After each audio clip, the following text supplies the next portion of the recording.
And this afternoon's panel discussion is chaired by Dr. Ida Milne. So many of you will already know Ida from her previous role hosting sessions at the Robert Boyle Winter and Summer Schools. So Ida lectures in history at Carlow College and is chair of the History of Science and Medicine Network Ireland. She has a particular talent for bringing historical insight to contemporary conversations. She's the author of Stacking the Coffins, Influenza, War and Revolution in Ireland, which explores how science, medicine and politics collide in moments of crisis. Joining her is Dr. Keith Wilson, Assistant Professor in Philosophy at University College Dublin. He directs the MA in Philosophy of Mind and Embodied Cognition, co-directs UCD's Interdisciplinary Cognitive Science Programme, and is a member of ADAPT, Central for AI-Driven Digital Content Technology. His research spans the philosophy of perception, mind, psychology, and time, with particular interest in perceptual experience and the work of Thomas Reid. Dr. Wilson completed his PhD at the University of Warwick and has held postdoctoral positions in Glasgow and Oslo. He has previously worked in software design and computer programming, as well as being a trained studio and live sound engineer. So he really brings a distinctive cross-disciplinary perspective to today's discussion. And we're welcoming back James O'Shea and Kevin Mitchell, who we heard from earlier today. So without further ado, I shall let you begin. Thank you very much, Nella, and welcome to you all in what's usually one of my favourite sessions of the wonderful Robert Boyle Winter and Summer Schools is when we get open conversation and feedback from the audience. And with that, I'm just wondering if there's any member of the audience who would actually like to kick off with a question. Thanks, really interesting day. Question for the panel, but particularly for Kevin, following on, just the emergence of consciousness in the human species during the human cycle. Would you just maybe, very briefly? Yeah. Start with the softball question. Thanks a lot. Consciousness is really interesting. It's a vexed question, partly because it's poorly defined what it actually means. I think there's a couple ways of thinking about it. One is an extension of the idea of the brain as a control system, where you can think of the conscious part, the part that we do this deliberation with, as sitting at the top of a hierarchy, where it's integrating information from multiple bits below in a way that it can make an all things considered judgment over them in a central kind of arena. That's one way to think about it. And one of the sort of central aspects of that from a control system point of view is that actually what you want to do is keep as much information out of that arena as possible. Right? The whole point of a conscious layer should be to act as a really strong filter over all of the lower level stuff. So for example, we want to think about objects in the world, but we don't want to think about individual photons hitting our retina. Right? I definitely and do not want to spend any time thinking about that. There's a level of things that we can think about that has to be extracted. Work has to be done to take that information and represent it in the brain and then put it into this sort of central arena. And so you can think about consciousness in that sense. And to me, that's kind of unproblematic in that I could see how to design that into a robot. I could build a hierarchical control system like that has a top level. But usually what people mean when they're talking about consciousness is that there's a subjective experience to it, right? It feels like something to be seeing objects in the world. It's not just a report that they exist. There's a subjective aspect to that. And then the question is like, why is that? Where does that subjective aspect come from?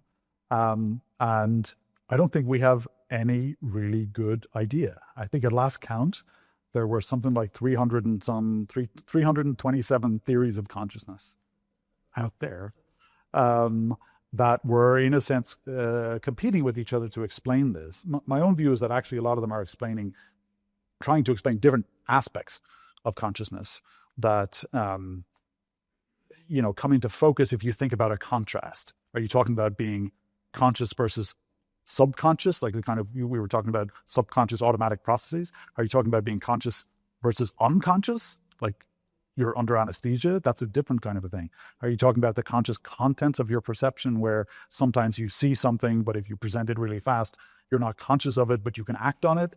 So there's all these different elements, and I think we just don't have a good handle on it. But what I would say in response to the question about like the emergence in humans is that I don't think there's a sudden bright line where the lights got turned on. I think everything has some subjectivity to it, some agency, some cognition, some sensitivity to the world, and all of that I think we could call sentience, at least, and then it gets elaborated in not just more in humans, but in a certain way in humans, and in different ways in an octopus or an insect or so on.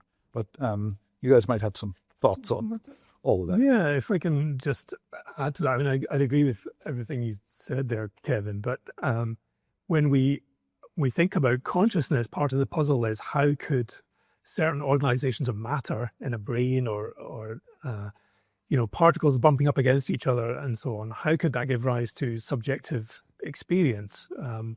And part of the trouble with the concept of consciousness is we can mean many, many different things by that, but the core of the idea seems to be there's some kind of qualitative nature, some subjective nature to our experience. There's something it's like to have an experience, to perceive things, to feel things, and so on. And that seemed to be the mystery. That's what's become known as the hard problem of consciousness. How does this material stuff give rise to this subjective mind stuff?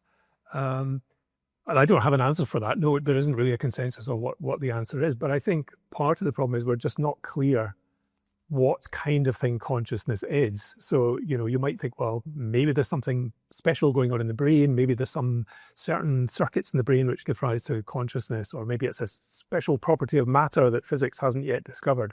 It's some kind of magic dust that we sprinkle over the physical world that gives rise to experience. But consciousness is, to be conscious of something is to be kind of related to it, or for things to be presented to you. Right, so we stand in a relation to objects in the world. We also stand in a relation to ourselves. So we're conscious of ourselves and our own thoughts.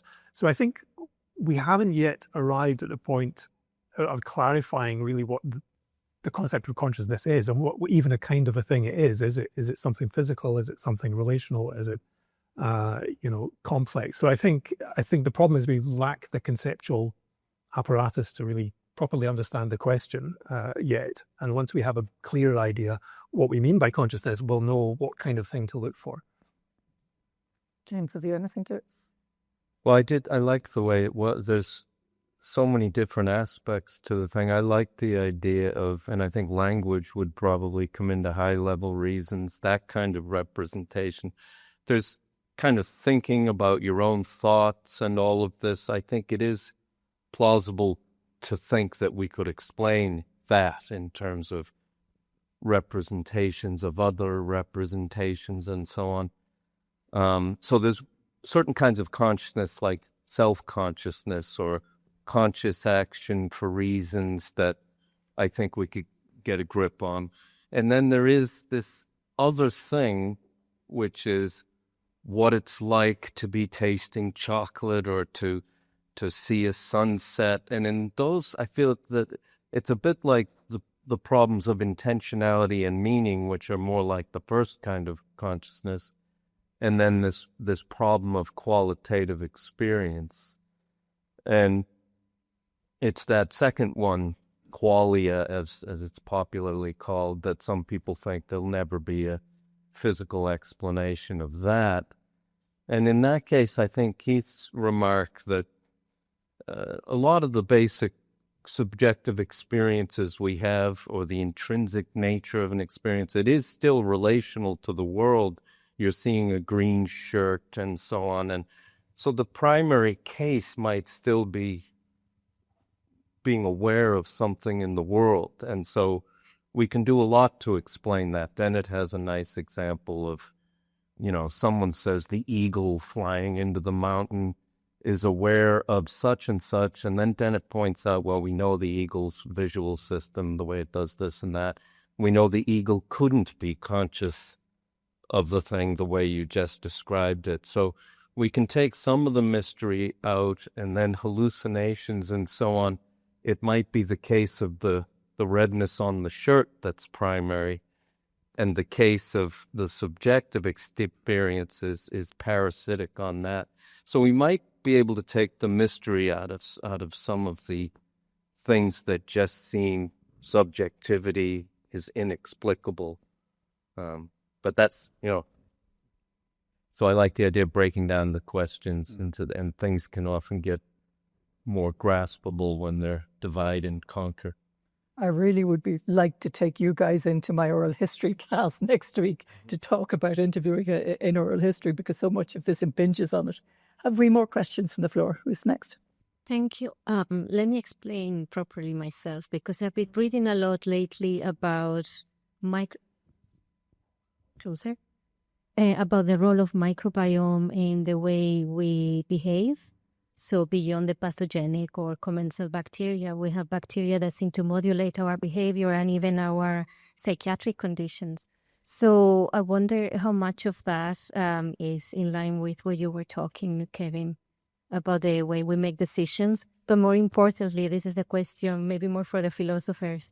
What does it mean to be human then, if so many philosophers are thinking that ultimately what makes us human is our capacity to think? If our thinking is modulated by these bacteria, what does it mean to be human? It's not just I think, therefore I am. It's I think depending on what I'm eating. So it's not just me, it's me and all my millions of bacteria that live with me. So for me, it's very interesting. What do you think about this topic? Can I have a go at that? Because so my colleagues and I recently published a paper on this topic.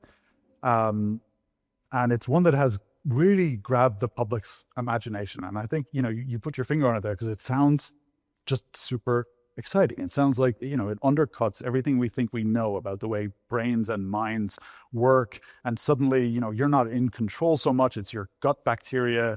There's this unknown sort of massive ecosystem in here that's actually guiding you like some sort of internal parasite guides a little ant or something, right? I am extremely skeptical of the whole idea. And we published a paper specifically looking at claims that the gut microbiome is causal for autism, which has become a very popular kind of a claim in the public press. Lots of scientific articles with thousands and thousands of citations. There's a whole edifice of a scientific structure around that seems to be ratifying that claim and providing converging evidence for it. And if you actually look at it in detail, all of those claims crumble. So there just is no good scientific evidence for that whatsoever, in our opinion.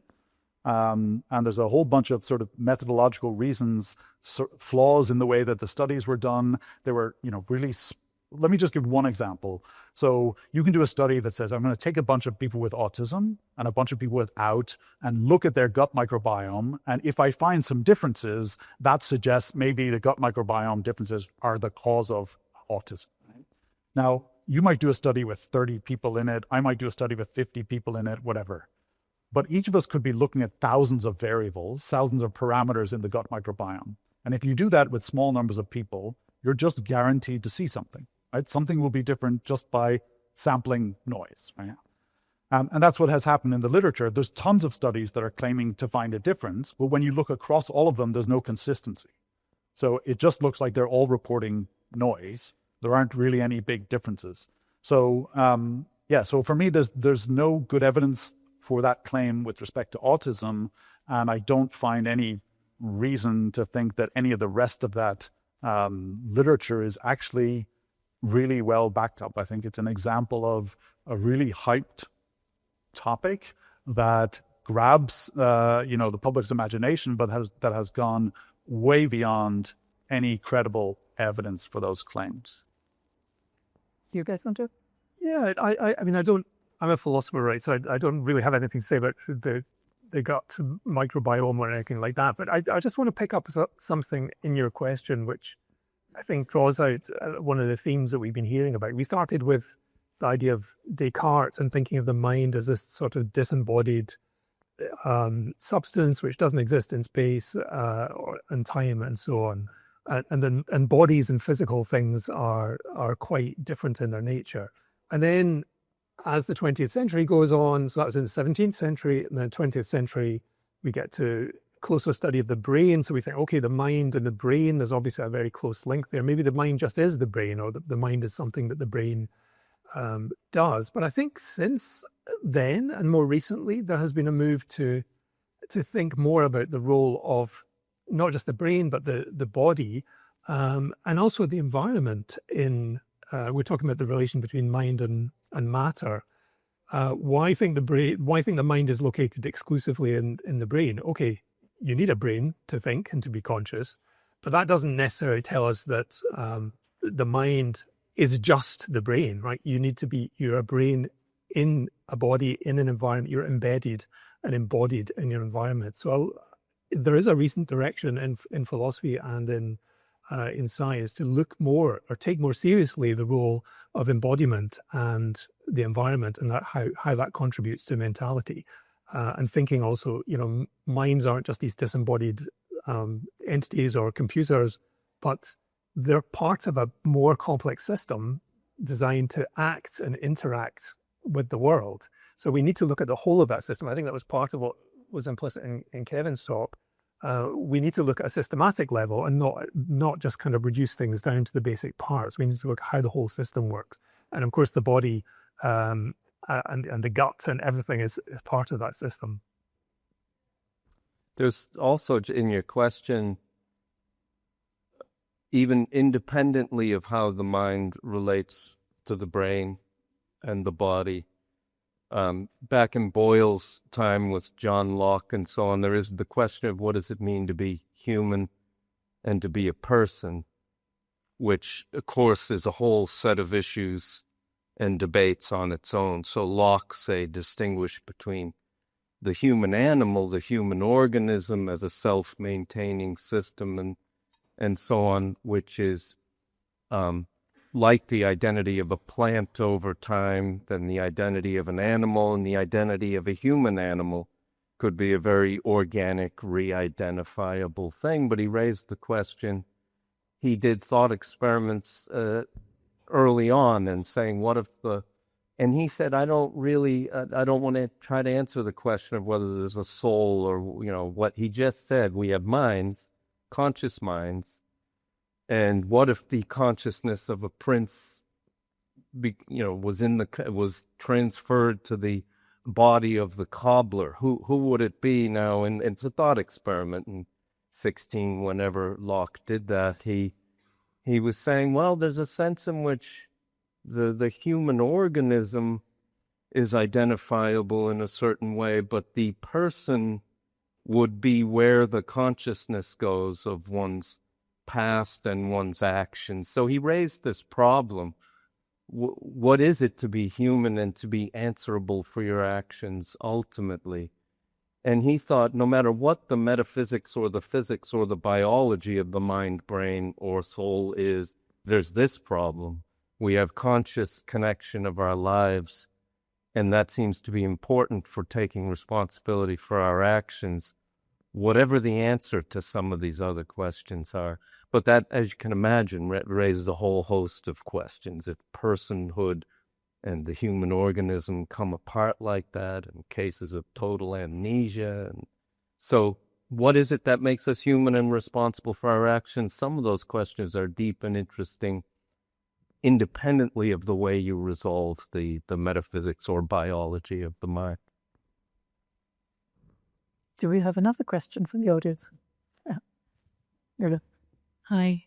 First, thanks very much. It's been fascinating. Just heard a lot of things that I wanted to know. So to bring up one of the 327 theories of consciousness,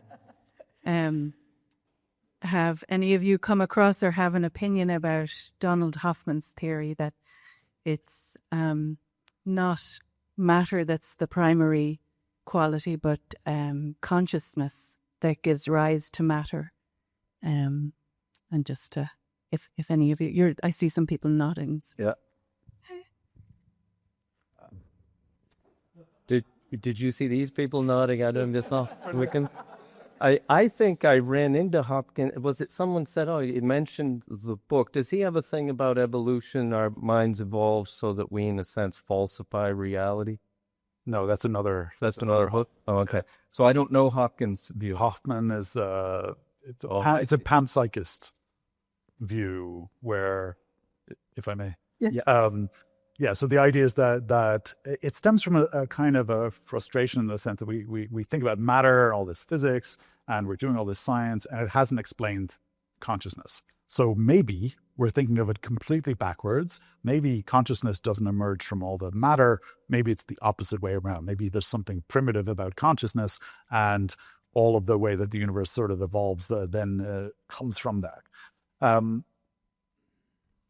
And there's a sense that, you could say, well, everything in the world, every physical thing in the world is actually conscious of other things in the world in the loosest possible sense that it can have some sort of interaction with it. So one electron is sensitive to another electron because their charges will repel or whatever, right? To me, that's about as much good as I could say. Like that's about as much charity as I'm willing to extend to that view, because it just becomes just doing violence to the word consciousness to just invert it like that and say that every physical interaction is an expression of consciousness. So it gets away from all of the kind of questions that we actually have about consciousness, which are centered on human minds and other animal minds and so on. And it just also then just doesn't do any work. Like as a scientific or philosophical theory, it doesn't help me at all. If I say, well, I'm interested in consciousness, and the answer is, you don't have to worry about where it comes from, it's universal. Well, okay, but that doesn't help me understand why I'm sometimes conscious of things and not others, and why I'm sometimes awake and not other times. And like all of the questions about consciousness remain, and the panpsychist view just kind of says, don't worry about them. It doesn't help in my view. There is another, I don't know this particular thinker, but I agree with everything he said. And there's another route to panpsychism too, which might be the same thing. But Bertrand Russell, say, a very good thinker, but a fantastic thinker, logician, mathematician, and it relates to the problem of perceptual qualities again that philosophers can fall into, and some scientists fall into this. Russell said, I walk around a table and it looks different every angle, and the light affects my optic nerve in my brain, and then I experience colors, conscious colors. It's back to Galileo and again. And Russell said, he called them sense data, and he says that's the thing I know for most certain are these qualities of consciousness. Now, Russell was a mathematician and interested in mathematical physics, and he said what we know through physics is just relational structure. We don't know the ultimate intrinsic nature of the material world. No matter how deep we go, it's always mathematizable relational structures. There's only one intrinsic thing we know, Russell said, and that's the intrinsic nature of our own qualitative sense data. So he had this elaborate logical construction of the world. Ernst Mach did something similar, the construction of physics out of possible sensations, because there was this idea, that's what we know, our own subjective sensations or sense data or qualities, consciousness, and the rest of physics can be mathematically constructed out of possible sensations. And that's actually gotten popular again now. It's hard to believe, but Galen Strawson, the son of a really good philosopher, P.F. Strawson, he's got a book called Real Physicalism that you would never know is physicalism, because it's that sort of view. The thing that we really know are these states of qualitative consciousness, and that's the real intrinsic nature of... That's where Descartes started too, right? In a sense Descartes had, although he said matter's just matter, it's just extension, it's dead, it's not consciousness. But this is making the move you described to say, Russell just said, I'll be neutral about matter versus mind. All I know is everything's constructible out of these qualitative sense data. you could do an elaborate logical construction. And the panpsychists have picked up on that under that kind of panpsychism, Galen Strawson, and says, well, yeah, we may not know what the ultimate atoms of consciousness are, but everything is mind in a sense. And at that point, I agree with everything that Kevin said on we lose all the distinctions that matter to us in explaining things. Keith? Yeah, just to add to that a little bit. So, as has already been said, panpsychism is the view that at a really fundamental level, fundamental physics, there is the basic fundamental ingredient of consciousness, right? So even electrons, chairs, tables are, in some sense, in a primitive sense, conscious. So the answer to the problem of consciousness is it's kind of there all along, and it's in everything. I'm not very sympathetic to that view. But there's another question here about when we talk about mind and matter, is which is fundamental. So we've been kind of tacitly assuming that it's matter that's fundamental. We're taking a scientific, physical view of the world. And then we have the question of how does mind emerge from that?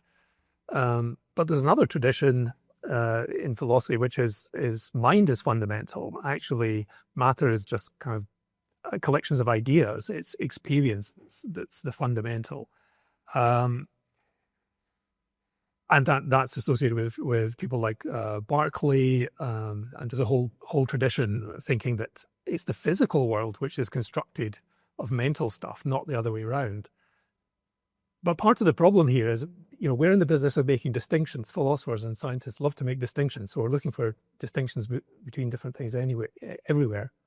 And we've made this distinction between the mind, mental stuff, and material stuff. And then our problem is, how do we kind of marry those back together? How does one fit into the other? But another view might be, there's just stuff. There's just stuff out there, and different things behave in different ways. So maybe this distinction between the mind and matter is actually what's getting us into trouble in the first place. We shouldn't accept that, these are two separate things. They're just different parts of reality, different parts of the world that we can study in different ways. So we should avoid making that division in the first place. As an oral historian, I'm really struck about having done an interview with this lady, and she gave a very bizarre set of answers. And it turned out later she had a really bad dose of diarrhea. And that definitely impacted on the interview and fundamentally changed the answers. So, how the brain works, is the mind works, is really can be influenced by very bizarre factors. And Keith, I suppose one of the things we haven't mentioned all day really is AI and how this influences in this argument. You actually teach about AI, don't you? Yeah, so I teach philosophy of AI, and it's just something which is becoming more and more part of our lives. Almost every day you read the stories on the news about new AI systems, how they're going to take all the jobs and take over all these things that we can do. My background is actually in computer programming and software before I came into philosophy, and a lot of my work is motivated not by the similarities between computers and AI systems in the mind, but actually the differences. There is a very kind of obvious similarity in that, you can fire up ChatGPT and type some things in, and it's going to come back to you with some what looks like answers, and it seems to be you're having a conversation. So there's a kind of a superficial resemblance between what the mind does and what AI does. And that's no surprise, because AI is modeled on the structures of neurons in the brain. It's a very, very simplified, abstracted version of what brains do. And it turns out these kinds of computational networks are very good at certain things that we're also good at, things like recognizing patterns, sorting out kind of information, ignoring the noise and honing in on the interesting bits of information. They're also surprisingly bad at the things that computers are normally quite good at. So conventionally programmed computers are really good at making precise calculations and following programs exactly without any deviation, whereas AI systems are quite bad at that. You've probably seen lots of examples of people asking a simple mathematical question to ChatGPT and it gets it wrong. That's because it's working on a purely statistical basis. It's been trained on vast amounts of information, whether it's text or images, and basically what what it's able to do is then try and reproduce those same patterns, the same kind of patterns of language or images. So it's kind of, in a sense, sort of regurgitating the same information and the patterns that it's been trained on. And what's interesting about this is it generates an illusion, but not an illusion in the machine, an illusion for us that we're dealing with some kind of conscious agent. I don't think AIs are in any sense conscious. We don't have any reason to think that they have complex inner lives. They're just computer programs doing complex statistical calculations. But for us, when we encounter an agent that seems to be able to use language and seems to respond to the things that we put to it, we just kind of assume, or we're wired psychologically to think, no, that's an intelligent agent. That's a creature that can respond intelligently to what I'm saying. So you treat it as if it was a person or as if it was a human. But actually what it's doing behind the scenes is very, very different, or very limited version of what human brains can do. So maybe reactionally we're responding as humans and animating it. Yeah. At the same time, I'm a pandemic historian, and I often heard scientists talking about, say, flu as though it was an animate object, that is always there trying to outwit humankind. And which was a philosophy that kind of shocked me, to hear scientists espousing that. But it's something that we do rather than it does. That's right. Yeah, it's very easy to kind of anthropomorphize, inanimate systems, and we use this kind of language every day in a kind of metaphorical sense. You might say your room thermostat knows what temperature it is, or it knows how to switch off, but it doesn't really know anything in the sense that a human knows something. It's just a kind of passive system responding to physical forces, and the AI is just a massively souped up version of that. It seems to behave in the right sorts of ways that make us inclined to attribute sentience, maybe, or consciousness, or knowledge, and so on. But really, it's just a very, very clever imitation of the sorts of things that we humans do. So if there's any hallucinating going on, it's not the AI that's hallucinating, it's us that's hallucinating agency in the AI. Either of you want to respond about AI there? Yeah, I mean, I think that I absolutely agree with Keith that the systems that we have at the moment are not agents. They're not intelligent. They're not general intelligence, at least, and they won't get there. Right? That design is just not going to do it. And I think part of the reason for that is that they're so insulated from the world. They're not trying to do anything in the world, right? And so they don't, unlike an animal, they never causally intervene on the world or get any information about what happens when they do. So they don't build up a map of causal relations in a way that's related to their potential options for acting in the world. It's not a criticism. They're just not designed to do that. I think it's an interesting question to ask, well, what if we did design them to do that? What if we designed things that were actually robotic systems that are physically instantiated, that are acting in the world, and we give them some of this kind of cognitive apparatus of the type that we see has evolved in living organisms, up to the point where we have maybe metacognition and a kind of mentality where they're able to model not just what's out in the world, but their own cognitive operations. Maybe that is the basis for having a mind where it feels like something to think something. I don't see any reason in principle why we couldn't do that. In that I don't think there's anything special about the wetware of biology that is uniquely capable of producing those kinds of relations with the world. And I think it's the relations with the world that are the basis of whether something is sentient. I mean, all of those properties we've been talking about, consciousness and mentality and so on, they really are all relational. They're not something that inheres in the stuff itself. They're in the way that it relates with the world. We could design systems that have those kinds of relations, functionally speaking, out of other materials. And then I think we'd be in a position where we have to grapple with the notion of what it means to be a living entity, an agent, maybe even a person, even if it's not a human being, biologically speaking, but there still could be some personhood in an entity like that.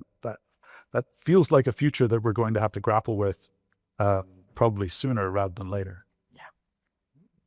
No, that's actually what I was thinking of, the need for. I think Turing, maybe in the famous Alan Turing, the famous 1950, what was it called? Computing Machinery and Intelligence. The Imitation Game, wasn't it? Yeah, and I think he had the series of objections and replies that he entertained, and one of them was that you'd have to train this system in real world interaction with the environment. And yeah, so I'm happy, what we're made of. Data on Star Trek, I like him a lot. And they cheat every once in a while on Star Trek. They had to just, emotions, they said, we got a chip. And they just put a chip in. But in general, that kind of embodied interaction with the world and its history could give you real representations of things rather than borrowed sentences about things. Yeah. Can I just add something, because it picks up on what you were talking about earlier about this sense of embodiment, and I think emotions kind of captures that, right? Where people think, well, to be rational and in charge of things is to not be the slave of your emotions, but actually all of our decisions are constantly guided by emotions. They're the kind of the valence signals that say this is a good or bad state to be in. This is a good or bad state to want to be in. This is a good outcome or a bad outcome. And all the currency of our decision making is freighted with that kind of value, which comes from having a central purpose. And so I think to build an artificial system like that you would call an agent, you'd have to give it emotions. There's no other way to get it to navigate complex scenarios without being able to keep track of the value of various states and options in the world, which is just what our emotions actually do. So, if you build that kind of a system that keeps track of its relations with the world, it's not just that it has them, it feels them, then I think you would get really potentially a conscious entity. And I think that, in fact, there's an argument to be made that that's where consciousness comes from, is actually the first signals that we were conscious of were just bad, good. And then things got labeled with those, and then they got a little more complex after that. But it's valence of states that is probably the bedrock of conscious experience. This idea is really fascinating to me because as a historian, we're taught that scientific history doesn't think of emotions and takes them all out. But actually, maybe emotion is the ultimate form of... Well, there's a sense that as scientists doing science, we're not supposed to be driven by our emotions or what we want to be the case and so on, right? So we're trying to do objective things that if somebody else did it, they would get the same answer, right? And it's nothing to do with us personally. So that's by design trying to abstract the person from the scientific endeavor, but there is a whole science of emotion, which is where the emotions are the object of study. And I think cognitive scientists are coming to understand that actually emotions are much more fundamental to cognition than we thought before. Thank you. Could I just ask the panel again, the whole mind and matter piece, that the apparatus that we have in trying to address the questions, our mind and consciousness is itself a product of evolution. So does that in effect limit how far we can go in terms of trying to answer the questions? I'm thinking maybe the work of Colm again, that piece. What makes you say mind and consciousness is an illusion? No, a product of evolution. Oh, product of evolution. Sorry, Is that a limiting factor in how far we can go? Just the panel may not be aware, there was a crowd of guys on the bridge at lunchtime giving out leaflets. They seemed to have all the answers, and I wasn't going to bother coming back afterwards, actually. We decided to, Well, the Colm McGinn article, Can We Solve the Mind-Body Problem? I remember I had read that, and I can't remember the details of it, but he's arguing there's something about the situation where we're never going to have access to the answer to that question. But I don't remember the details of that. It has. I'd never been impressed by at least that argument insofar as I've gotten it or remember it. I don't see why we couldn't sort of sideways on have a look at what we can do and how we evolved to be able to do it. But I know that there is an argument of that kind, that we're sort of shielded from the nature of our perspective on the world. I think it's because he's got that special view of experiential subjectivity, as I call him again, as he have that one we can only get at it by being in it and experiencing those things, I think he thinks, from what I recall. And you can't really get a sideways on look at what that subjectivity is. You just have to be in it. And I think that's the kind of argument. Yeah, I think McGinn's point, and this also relates to the Descartes as well, is our ways of knowing about the mind from the inside, from the subjective perspective, are very different from our ways of knowing about the external world. So we know the physical world through the senses or maybe through scientific experimentation, but that also relies on observation, experiments, which ultimately boils down to the sensory observations. But our knowledge of our own mind seems to be of a different kind. So we've got these two radically different perspectives on the world. And, how do we marry these together? McGinn thinks, well, maybe we can't. Maybe we're just not capable. We're not smart enough, or we wouldn't be able to understand what the relation is. But I think what you were saying about evolution, whatever consciousness or the mind is, it better be something that can emerge gradually from a process of evolution. At least if we want to be naturalists or physicalists about the mind, it's something that emerges from increasing complexity, and that as organisms evolve, they either become more conscious or maybe at a certain threshold point, consciousness suddenly emerges. So that would seem to suggest that the mind and consciousness are something. It's not a simple phenomenon to be found in the kind of microstructure of the universe and fundamental particles. It's something about the organization of matter. It's a kind of systemic property, or that would be one view anyway. And just to connect this back with AI, I think the really exciting thing for me anyway as a philosopher and from a scientific perspective about AI is not that we've discovered the secret to the mind or consciousness, or that, we can now create artificial persons. It's the use of AI as a sort of research tool, because now we're getting close to having the technology that if we come up with a theory about, okay, the mind is representational, or the mind requires emotions or whatever, we can actually go away and build a simple system which embodies those principles and try it, see what does that actually lead to? What are we missing? What do we have to add? So it's not that we're kind of relying on AI to tell us the answers, but rather scientists and philosophers can use AI and to test out their theories, build an artificial system that embodies those principles, and see where we go. What can we learn from that? So it allows experimentation based on these philosophical theories and testing of the theories. Yeah, there's a saying, if the brain was so simple that we could understand it, then we'd be so simple that we couldn't. Sorry. But that's a great takeaway. It is, but I think that applies to one brain, right? I mean, if you were the only person in the world trying to figure out how your brain worked, there would be this divide between the subjective and the objective, but we're not just one person. So first of all, we can think together collectively over time. But secondly, we can study other minds, and we can ask, even though they're subjective and private, because we have language, we can ask people what they're feeling and so on. And so, psychology is a legitimate scientific endeavor, because we do have some access to deploy the tools of the scientific method to those questions, even though they're private. If they can be reported upon, or even made evident through patterns of behavior and so on, then we have some tools to apply the method to. So I don't think we're lost. I think we can have a science of even things like consciousness and free will and these sort of high level things. But just to add, I think my experience, it is one of these choice points. Some of it maybe depends on philosophical temperament at bottom, but there's Thomas Nagel would be another one with his book, The View from Nowhere, and then he had a New York Times bestseller saying evolution is going to have to do some surprising storytelling about.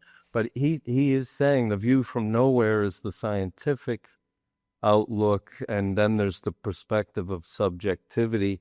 And I mentioned Russell on sense data, the experience. You keep getting to this point where some philosophers have an emphasis on the phenomenology of subjectivity and say that's just where we're going to have to be, and nothing from outside that could explain it. And that kind of blocks the road of inquiry, as C.S. Peirce would say. It kind of leaves you there in a way that other philosophical temperaments that are maybe a bit more open-ended, like science, and sometimes I think of myself that way. That doesn't go anywhere to rest. They take it in directions like panpsychism and dualism and so on, but the explanations stop.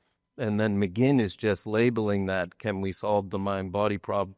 No, because of this special feature of the subjective perspective. So it's hard to know. Dan Dennett used to say, or it's like bird and tennis. You hit the ball over the net and give the burden of argument to the other person. And it's question begging back and forth. You're not really explaining consciousness, Dennett, because it's this special subjective perspective. And then Dennett says, but you can't tell me anything scientifically about where you're resting, and there's no hope for an explanation of what you're... So it's frustrating to say this, but sometimes debates about consciousness seem to come down to that kind of thing. We've two questions from the floor, from there and then over here. Thanks very much, first of all, for a fantastic, interesting day. It's brilliant papers and wonderful conversation here. Thanks. Just on the difference, say, between AI and humans or any other biological creature is that humans evolved. To what extent will AI or computers ever have the capacity to evolve? Do you know? Is it always going to be that they're a step behind us, always, because we control what they do, what capacities they have, whether they have senses? So I'm working on a project which is sort of aimed at that, with the idea that actually, if you look at the way that we evolved, it's the substrate for evolution is actually our genome. Right? It's the DNA instructions in our cells that say, build a brain that works like this, that supports these behaviors. And then a natural selection says, was that a good behavior or not? And it keeps the genomes that had some good design. Right? But it's agnostic. It doesn't know anything. It's just a process that happens, statistically speaking. The ones that are more successful at encoding the development of brain are like that. So people have tried to use sort of evolutionary algorithms to make various designs of like AI systems or computer control systems, say, for little robots, and then sort of make little changes to them, test which ones are better, and just iterate that process, right? That's how evolution works. But the way that they've had the encodings has been very direct. So they'll have a little computer program that says, okay, bit of this program says make this bit of the output, another bit make this bit. So it's a very linear kind of mapping, and that's not the way our genome maps to our phenotype, or the traits of an organism. It's a really, really massively indirect, non-linear, distributed kind of collected encoding. And so we have the beginnings of a project which is aiming to have that kind of indirect encoding, where actually what you do is you give AI agents a genome. The genome specifies how their architecture of their circuitry, and then you make populations of those, and you can actually breed them in silico and evolve them in that way. That becomes a really evolvable platform because of the indirect nature of the encoding. Well, what you would do is, like, every time you breed them and evolve them, you would introduce some variation, right? So that you get variation with selection, right? So if you can employ that algorithm, which is like incredibly simple but very, very powerful algorithm, on the basis of the right kind of mapping between the substrate that's carrying the information and the output, then I think you can get a super flexible kind of a thing. And so you could then say, okay, I want to get agents that can control themselves in this kind of environment, or can develop learning, or so on. And the idea there is that rather than us imposing a design on that final architecture we think we know is the right way, instead we just let it find it. Now, as I'm saying this, I'm expecting some of you maybe thinking, that sounds really dangerous. And I think that might be true, actually. So yeah, I don't think you'd want to do that in an open-ended kind of a way where you release these things into the wild on the internet or something like that. Yeah, but that's the underlying concept, is to have that kind of understanding this indirect mapping, and then having a substrate that you can let evolve. No, just you build in when you can control us, stop. Yeah. Put the kill switch in there. Yeah, so I think, so Kevin's saying, yeah, you could simulate a process of evolution. You could, get the system that generates new versions, and you get this kind of natural selection. It's not exactly natural selection, it's a kind of artificial selection driven algorithmically. I guess another way in which unexpected behaviors can emerge from AI is because, conventional rule-based systems are programmed to explicitly follow a list of instructions. So those instructions are prepared very precisely, so it does what you expect it to do. Sometimes it doesn't do what you expect it to do, not because the computer's not following the program, but because you've told it to do the wrong thing, right? That's what we call a bug. And then we try and change the list of instructions to get it to do the right thing. But with AI, those kinds of systems are constructed very differently, where rather than explicitly coding a list of instructions or rules, you're exposing the system. So you're setting up the system in such a way that it learns the patterns in the data. So whatever data you feed it, it learns to predict essentially what's coming next. And in fact, large language models like ChatGPT and Gemini and so on, the task they're really optimized for is just predicting the next token, predicting the next word or the next bit of a word, based on this vast training corpus, which turns out to be very powerful. And it's just by predicting the next token, suddenly it gives the system the ability to seemingly able to answer questions, to be able to write a sonnet, to generate a picture and so on. So suddenly it seems to gain all these capabilities. And then we can ask the system, well, how does it do that? And actually, it's very hard to know. And if you talk to people who work in AI, even the people who build these systems, and say, well, how does it get that information? How does it, come up with these things? And they say, well, actually, we don't really know. We do know the basic principles on which the system is operating, of course, because they built it. But how does it execute a particular task? To figure that out, you have to look at what's going on inside the network, and it's incredibly complicated. In fact, it's a bit like looking at what's going on inside a brain, right? We don't know exactly how we do things.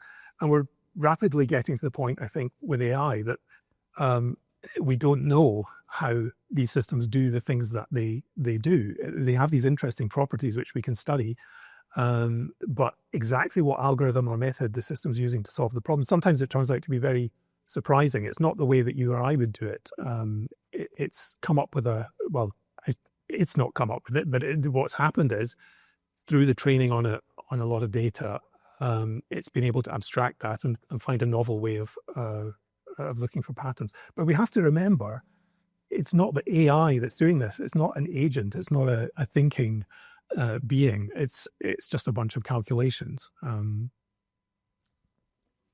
That hour has passed really quickly, so perhaps we have time for one last question for this gentleman who's been waiting for a laptop. Thank you. Just some observation in relation to what Keith was saying about the current limitations of AI. I asked Alexa recently a particular question, and the answer I got back from her was, I can't help you with that. So I then asked her, what do you mean by the word I? She went completely silent. I could get no response. The comment I wanted to make was about AI systems replicating human function. Does the panel think that cannot happen unless an AI system can feel pain?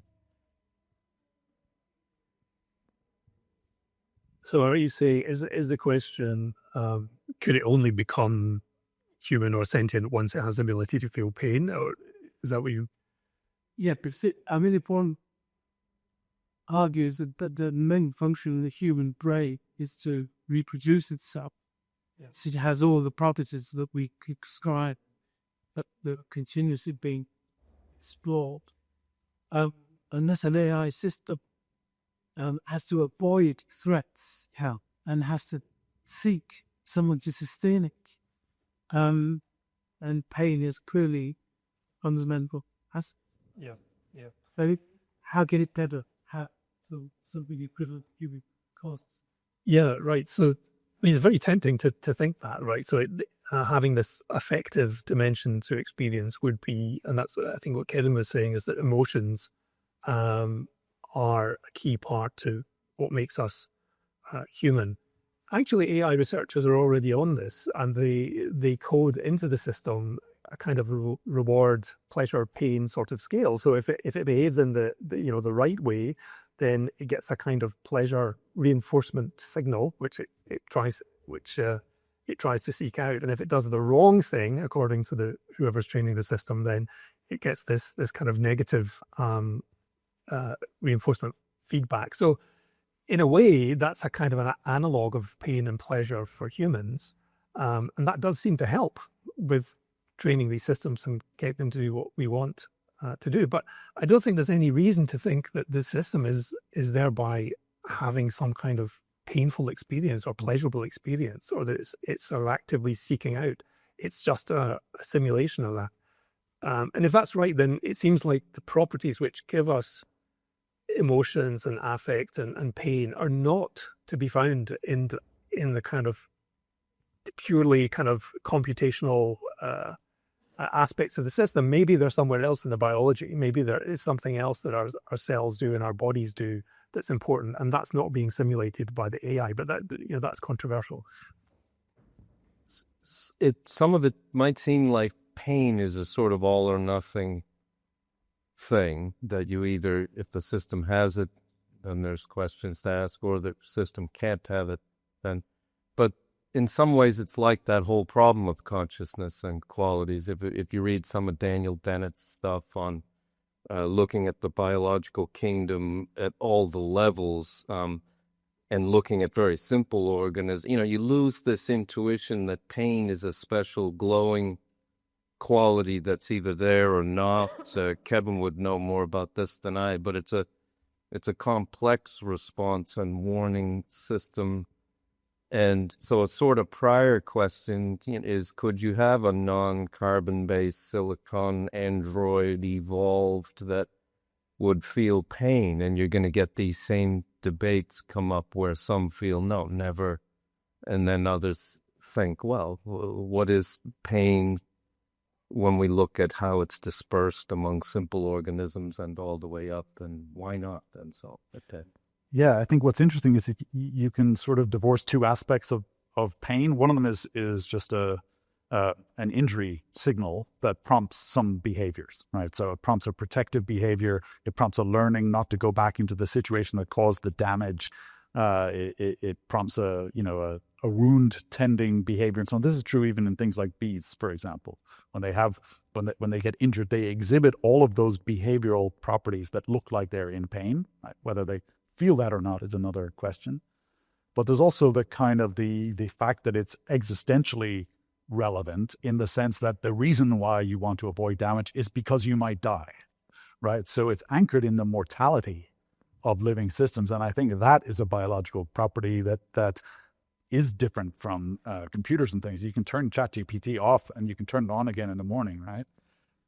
So living things are not like that. So there are people who are working on what they call mortal computation, which is precisely designed to say, here's a system, it has to keep going in order to stay alive. And then it has a prime directive, right? Then it's got purpose, a fundamental kind of a purpose. And then on top of that, it can scaffold all kinds of more local goals. And I think that's what living organisms do. So we have a goal, find food, that's anchored by the desire to want to survive. We have a goal, reproduce, that's anchored by the drive to pass on genes and so on. So to me, if you were trying to build artificial intelligence, I think you would have to, first of all, build an artificial intelligence, an entity, an agent that it maybe have to be mortal. It may have to have some prime directive where it cares about things. It's got some skin in the game. And then other goals it can build its own goals off of that prime directive. So with that, I'd just like to thank you, the audience, and these three wonderful panelists for their time and consideration, and also to thank Calmast for a brilliant day, and hand over to Orr. Okay, thank you very much, Ida. I'd like to thank once again the speakers today, Marion Corcoran, James O'Shea, Richard Roach, Ella Nicholson, our magician, Kevin Mitchell, and Keith Wilson. Our chairs, Sheila Donegan, Nora Salisbury, Nola Keeley, and Ida Milne, and the rest of the team, Penelope, Rebecca, and Elaine.